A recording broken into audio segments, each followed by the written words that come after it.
Hola, muy buenas noches. Sean bienvenidos una semana más a este programa en negro sobre blanco. Como saben, aproximadamente 30 minutos de entrevista con un invitado sobre el que hablamos de temas que consideramos que pueden ser de su interés.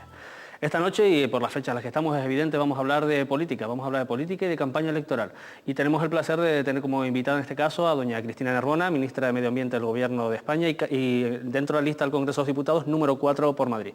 Buenas noches y muchas gracias por estar aquí. Buenas noches y gracias por invitarme. Pues señora ministra, evidentemente en el proceso en el que estamos no queda otra que preguntar por este tramo final, este último suspiro de la campaña electoral y saber un poquito esa valoración que podría ser de cómo se ha desarrollado esta campaña electoral, si me lo permite, tan complicada y tan dura para los dos grandes partidos, ¿no?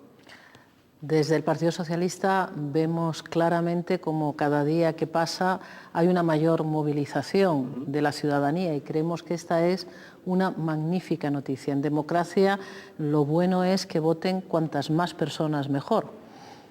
Pero es evidente, y eso no se le esconde a nadie, que quizás esta campaña electoral empezó muy pronto. Hay algunos analistas que incluso apuntan que casi desde el final de la otra, o sea, estamos hablando desde marzo del 2004. ¿Coincide con esa apreciación?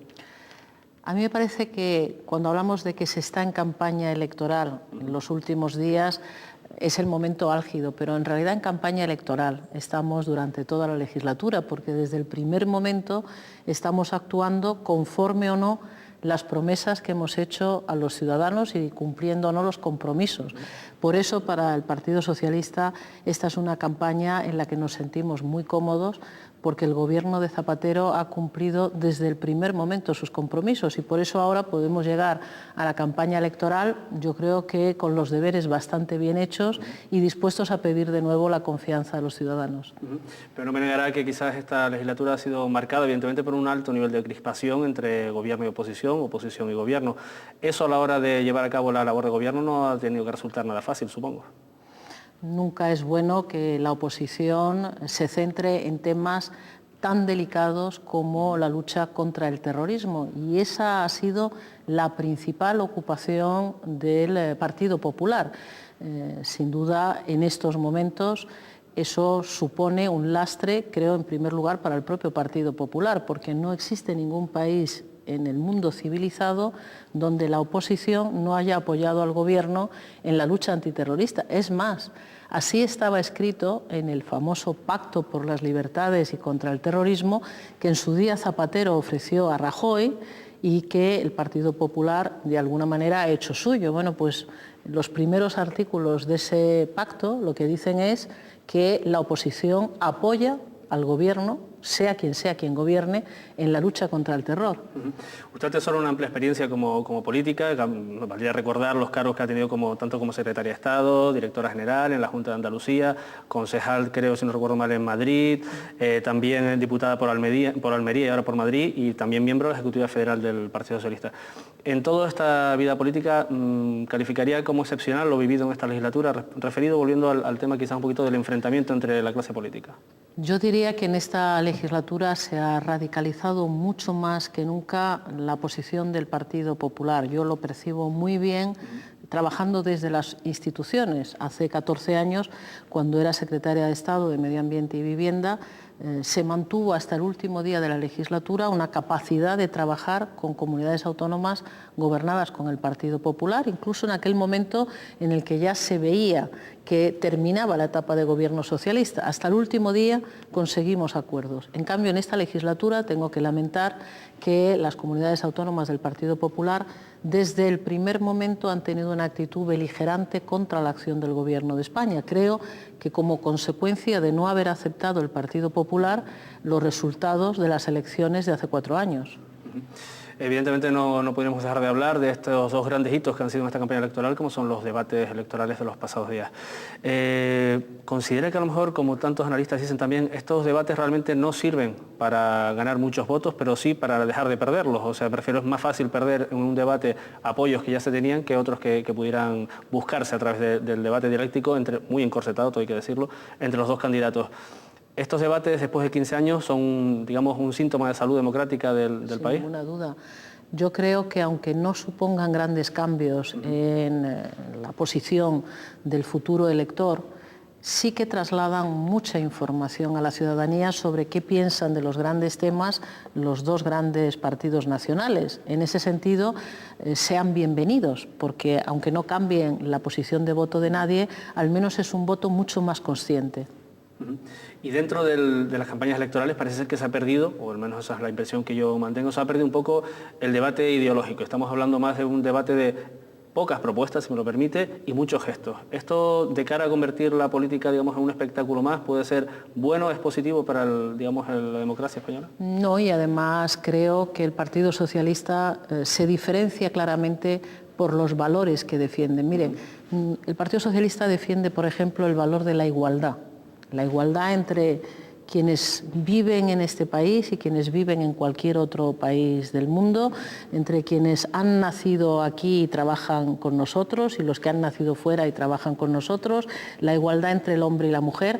Se nos reconoce claramente por nuestra lucha contra todo tipo de desigualdades y en eso somos reconocibles. Yo creo que en campaña electoral, como en cualquier momento de la vida política, los ciudadanos deben entender qué diferencia una fuerza política de otros, porque no todas las opciones políticas son iguales, igual que no todos los políticos son iguales. La política hoy en España tiende a ser denigrada. Y eso es muy negativo, porque en política hay muchas personas extraordinariamente honestas y el ejemplo que puedan dar algunas personas indeseables no debería contaminar el valor que hay que atribuir en una democracia a quienes tenemos la representación de los ciudadanos. Bajo su punto de vista, y bueno, imagino la respuesta al menos, ¿qué es lo que diferencia, digamos, a los valores que, como bien planteaba, defiende en este caso Rodríguez Zapatero, de los que plantea Mariano Rajoy, que son al fin y al cabo, con la polarización existente, digamos, los dos grandes cabezas de cartel en estas elecciones? Como decía, lo que nos diferencia sobre todo es el valor que concedemos a la igualdad. Y le pondré algún ejemplo concreto. El Gobierno socialista ha aprobado una ley para la igualdad entre el hombre y la mujer. Esa ley fue recurrida inmediatamente ante el Tribunal Constitucional por el Partido Popular. El Tribunal Constitucional le ha quitado la razón y todavía tenemos que escuchar una petición de disculpa por parte del Partido Popular ante un resultado semejante. Hablamos de paridad entre hombres y mujeres, pero hablamos también de cómo tratar a los inmigrantes. Creo que muchos inmigrantes se sienten hoy día desconcertados y enfurecidos contra la posición del Partido Popular, que ha sido muy explícita en estas últimas fechas. Hablamos de igualdad. Porque hablamos de igualdad, nuestra política internacional no tiene nada que ver con la foto de las Azores. Nuestra política internacional se basa, entre otras cosas, en profundizar la cooperación con los países en desarrollo. Y, de hecho, una de las cosas de las que me siento más orgullosa es que en esta legislatura haya habido un aumento tan notable de los fondos que dedica el Gobierno de España a la ayuda al desarrollo. Nos hemos colocado ya en el 0,5% del Producto Interior Bruto y el compromiso es llegar en esta legislatura al 0,7%. Estas son cuestiones que no guardan ninguna relación con la posición del PP, pero incluso en mi campo, si me permite. Ayer, en la segunda tanda de debate entre Rajoy y Zapatero, lo único que le escuchamos decir a Mariano Rajoy sobre el cambio climático fue acusar a las plantas desaladoras de emitir CO2. Cualquiera que conozca de cerca una planta desaladora sabe que eso es simplemente mentira. Si nos referimos a que una planta desaladora consume energía, sí, pero también consumía energía y muchísima más el trasvase del Ebro, que ahora no se atreve a citar con todas sus palabras el señor Rajoy. Bueno, ayer sí hizo, digamos, un atisbo por decir que les estaba de acuerdo, ¿no? Pero si recuerdan, las tres palabras seguidas no las dijo. Claro. Trasvase del Ebro se ha convertido en un tabú. Y además, cuando Rajoy dice que primero hará todas las obras del Pacto del Agua, después garantizará suficiente caudal ecológico en el delta y después, si queda algo, irá a parar a Valencia y a Murcia, menos mal que en Valencia y en Murcia, con las obras del Gobierno socialista, en estos momentos tienen ya mucha más agua disponible que si se hubiera hecho el trasvase. Usted deja ya sobre la mesa uno de los factores fundamentales de esta entrevista, que es tratar de dilucidar hasta qué punto es importante el medio ambiente, y eso es evidente, creo que lo sabemos todos, y qué retos tenemos para el futuro en esta materia en España. La lucha por el medio ambiente es, ante todo, también una lucha por la igualdad. Fíjese, los grandes problemas ambientales que sufre nuestro planeta afectan sobre todo a los países más pobres y a los ciudadanos más desfavorecidos de cualquier país. Se trata de derechos de los ciudadanos. Todo ciudadano que nace tiene el mismo derecho a respirar un aire no contaminado, a tener suficiente agua potable, a que se conserven sus bosques como elemento también de salud y de futuro. Ese derecho al medio ambiente estaba desde el año 78 en nuestra Constitución. Este Gobierno ha trabajado para que ese derecho al medio ambiente empiece a ser algo exigible y efectivo. El Ministerio ha remitido a las Cortes 10 leyes de contenido ambiental. Y, por supuesto, hemos empezado a recuperar tiempo perdido en la lucha contra el cambio climático, que el Partido Popular hace 4 años confesaba abiertamente que no le importaba en absoluto. Ahora pretenden situarse también a la vanguardia de esta cuestión, pero yo creo que hay que juzgar a las fuerzas políticas por lo que hacen en cada momento. ¿Usted cree que la sociedad española y en concreto los jóvenes, que quizás sean los que tengan una mayor responsabilidad si cabe para el futuro, son conscientes de lo que supone el medio ambiente en España ahora mismo? Cada vez hay más conciencia entre los ciudadanos y más entre aquellos que tienen más información. Sin duda los jóvenes han crecido ya en una sociedad donde se conoce la importancia del medio ambiente. Hoy la mayoría de los ciudadanos españoles, si se les pregunta, como vemos en las encuestas, si se les pregunta si la contaminación afecta a su salud, el 90% dicen que sí. Si se les pregunta si el cambio climático es una realidad, más del 90% dicen que sí. Es decir, la conciencia, la información y la propia implicación de los ciudadanos ha venido mejorando, pero sin duda queda muchísima tarea por delante, sobre todo para que todo el mundo entienda que incorporar exigencias ambientales no es ir en contra del desarrollo, sino a favor de un desarrollo mejor, más inteligente. ¿Y a corto o medio plazo de qué riesgos estamos hablando, que digamos, riesgos ambientales que deberían preocupar especialmente a los ciudadanos españoles? Pues hablemos de uno que en Canarias debe de conocerse. El cambio climático supone, entre otras cosas, la elevación del nivel del mar y el retroceso de nuestras playas. En el caso de Canarias, y en particular en las playas del norte de las islas, ese retroceso puede llevar a perder hasta más de 50 metros de playa.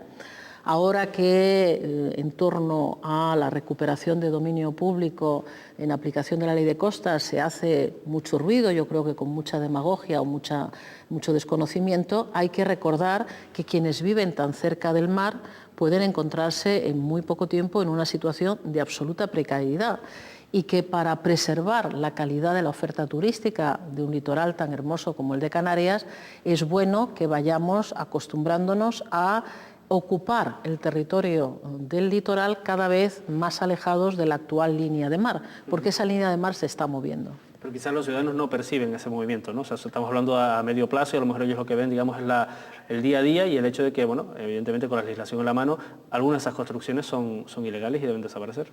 Pero cada vez hay más ciudadanos que saben que esa pérdida de playas es evidente incluso a la vista.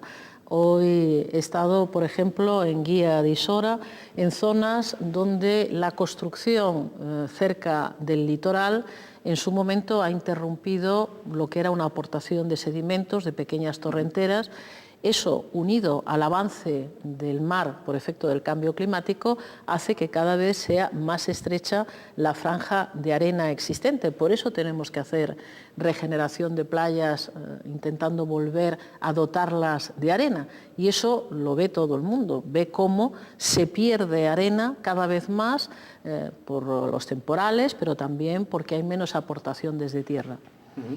Evidentemente otro de los asuntos que afectan a este cambio climático que usted ya plantea es el tema de la gestión del agua. La gestión de los recursos hidráulicos, además en un territorio como un territorio insular, como el que es Canarias, supone, digamos, un esfuerzo especial por las desaladoras y por otro tipo de programas que ustedes han puesto en marcha. ¿Podría explicarlos brevemente? Creo que es bueno que todo el mundo sepa que la gestión del agua aquí en las Islas Canarias es competencia directa del Gobierno de Canarias y de los cabildos.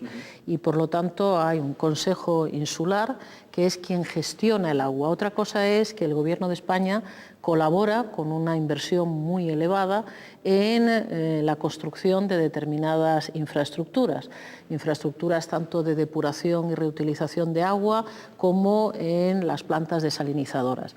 Pero la gestión posterior ya no corresponde al Ministerio de Medio Ambiente, es una gestión de las administraciones insulares y en ese sentido hay que insistir en que la prioridad cara al futuro en la gestión del agua es conseguir que su uso sea cada vez más eficiente en los usos de la agricultura, que es donde se consume más agua, pero también en la industria o en los usos domésticos. Eso significa, por ejemplo, evitar que haya pérdidas en las conducciones, que todavía en toda España, no solo aquí, hay pérdidas importantes. Eso significa seguir avanzando en regadíos cada vez más eficientes. Aquí tenemos buenos ejemplos. En las Islas Canarias todavía se puede avanzar más. Y, por supuesto, tener un control público realmente efectivo sobre las aguas subterráneas. Las aguas subterráneas son las grandes olvidadas. Lo han sido en la historia de la política del agua en España. En esta legislatura, en las cuencas que directamente controla el Ministerio de Medio Ambiente en la península, se ha hecho un gran avance en cuanto al conocimiento de esas masas de agua subterránea, a la instalación de instrumentos de control y al cierre de pozos ilegales. Bueno, eso debería hacerse también, por ejemplo, en el archipiélago canario, aumentar el control sobre las aguas subterráneas, que son esos embalses que nadie ve, donde se acumula agua y donde en un momento determinado es necesario que siga habiendo agua. En Canarias en los últimos años ha habido, digamos, una especial conciencia referida sobre todo al medio ambiente y al paisaje. También lo enlazo ya de estos dos términos.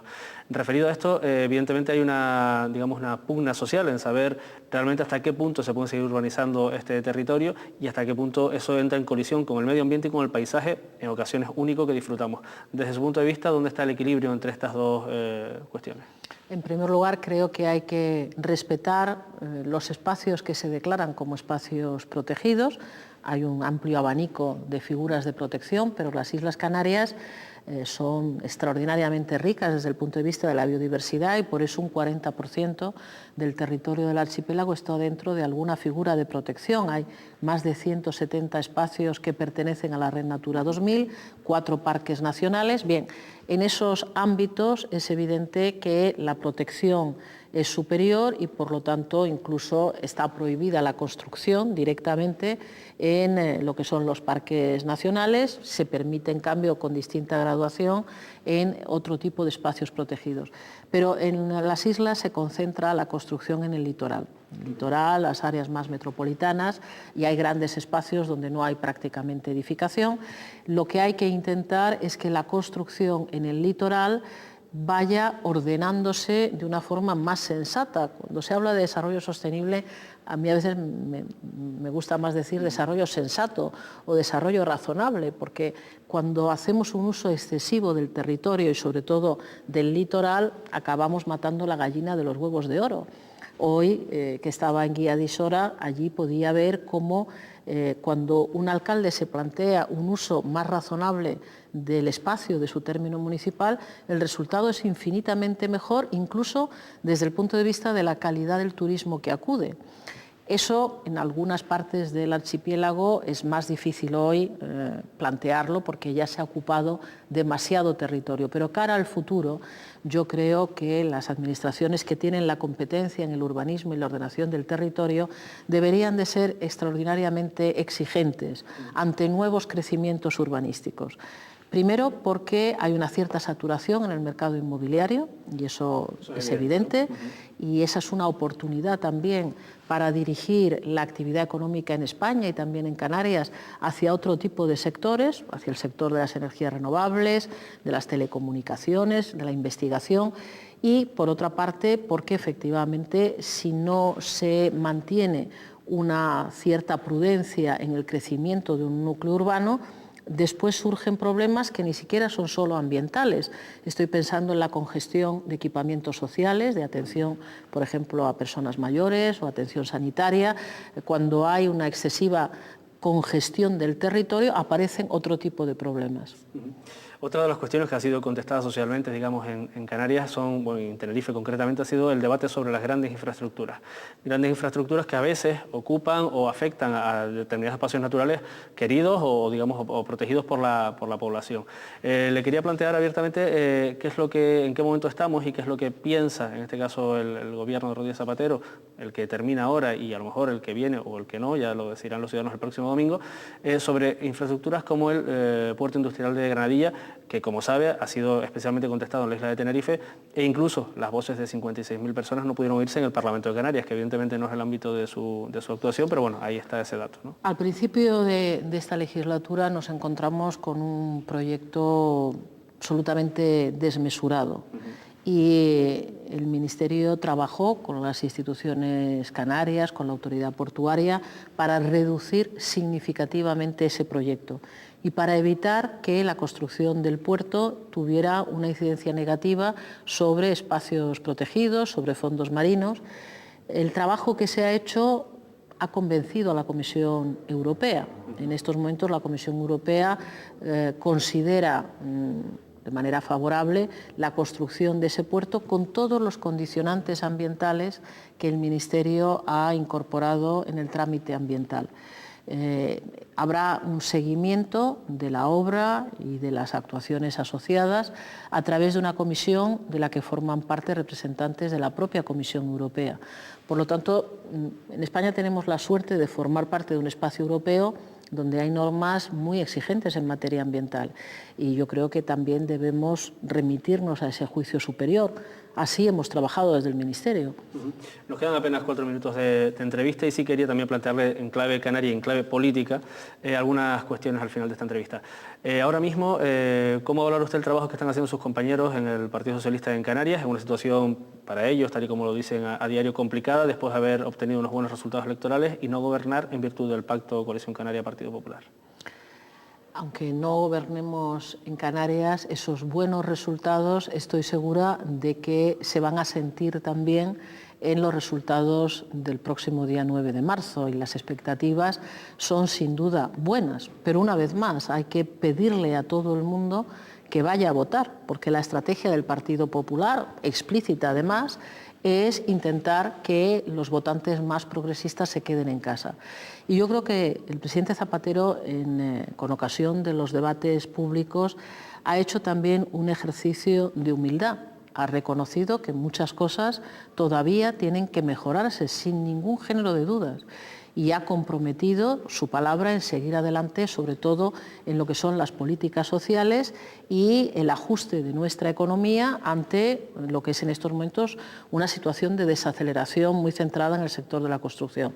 Por lo tanto, yo creo que hay que animar a todo el mundo a que vaya a expresar su voto ese día y, desde luego, creo que Juan Fernando López Aguilar es una auténtica garantía para el Partido Socialista. Yo quizá no pueda ser muy objetiva porque le tengo un gran afecto. Hemos compartido trabajo en la Comisión Ejecutiva Federal. Creo que es una persona valiosísima y que encarna lo mejor del socialismo moderno.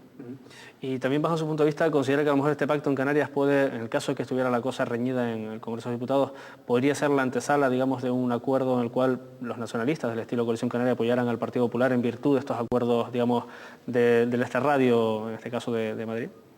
Eso ha sucedido ya. Los partidos nacionalistas no siempre apoyan al mismo partido, el Partido Nacional. La historia nos lo pone de manifiesto. Coalición Canaria, igual que Convergencia y Unión, unas veces han apoyado al Partido Popular y otras veces han apoyado al Partido Socialista. Y lo que sí quiero que resulte claro es que, sea cual sea el resultado electoral, el Partido Socialista quiere gobernar de acuerdo con el programa que planteamos a los ciudadanos. Por lo tanto, si hay en ese momento necesidad de contar con otras fuerzas políticas, tendrán que aceptar esas prioridades de nuestro propio programa electoral, que tienen mucho que ver con los grandes retos que tiene nuestro país, entre otros con la lucha contra el cambio climático. Y si me lo permite, abusando de su confianza en este caso, las relaciones del Ministerio con el Gobierno autonómico hasta el momento, ¿cómo las calificarías en pocas palabras? He trabajado para que sean siempre buenas. Cuando Coalición Canaria apoyaba al Partido Socialista y ahora que Coalición Canaria gobierna con el Partido Popular. Hemos mantenido una relación fluida y sobre todo hemos trabajado por los canarios, que creo que es lo que nos toca hacer, sea quien gobierna en cada territorio. Bien, y la última cuestión que le quería plantear, evidentemente, es, ¿se apuesta por la participación? Si usted quiere de alguna forma estimular, en este caso a los canarios, a los tinerfeños, a los palmeros, a los gomeros, a los herreños que ven este canal de televisión, para que de alguna forma pues, se acerquen a las urnas el próximo domingo, pues tiene el último minuto de este programa para usted.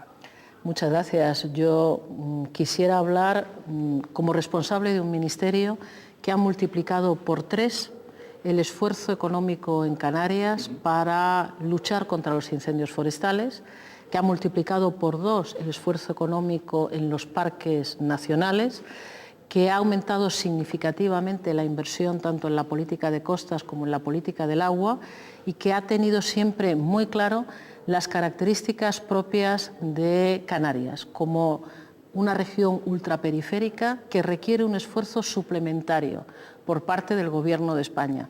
Y no es algo que pueda referirse solo a mi actual etapa como ministra. Así lo entendí el año 1991, cuando fui nombrada directora general de la vivienda y en aquel Plan Nacional de Vivienda incorporamos para Canarias una situación específica, con más apoyo del que los indicadores indicaban, si me permite la expresión, a favor de esa ultraperificidad. Pues señora Narbona, muchas gracias por su confianza, muchas gracias por acceder a la entrevista de este canal y a nosotros no nos queda otra cosa que despedirnos de ustedes y que esperarles la próxima semana en este programa en negro sobre blanco. Muchas gracias.